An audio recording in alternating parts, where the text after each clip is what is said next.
Isa patay, isa nasamaran matapos sa bungguan sang isa ka motorsiklo ang isa pagid ka motorsiklo sa Leon, Iloilo. Samtang sa Banwa naman sang San Enrique sa 68 anyos nga rider patay matapos patapakan sang truck. Si Julius Blacaol nakatutok. Dead on arrival sa Alyusan District Hospital ang 20 anyos nga si Keljan Calumno sa Barangay Isian Victoria, Leon, Iloilo. Sang aksidente nga nabungguan ang motorsiklo sa motorsiklo nga ginamaneho ni Don Rex Cabansag, 19 anyos sa Barangay Kagay sa amuman nga Banwa. Suno sa Leon Police, pauli na si Calumno kag sang nag-U-turn sa dalan. Nabungguan ini ni Cabansag rason nga natumbay ni kag nakaagom sang patal nga pila sa ulo. Pilason man si Cabansag matapos natumba man ang motorsiklo. Madasig-dasig niya nila dalagan, kaya nagasundanay manang ni sila nga duwa, ma'am.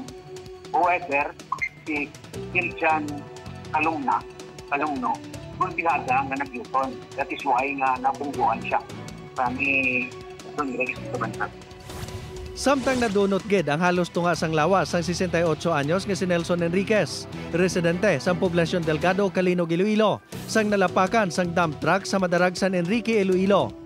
Suno sa San Enrique Police, yara sa parehong alay na motorsiklo ni Enriquez kag ang dump truck nga ginamanehon ni Rodel Padrogane, 43 anyos. Hinali lang nga nag-overtake ang motor, apang natumba ini. Bangod tama kalapit ang distansya sini sa nagadalagan nga truck, nalapakan gid ang biktima.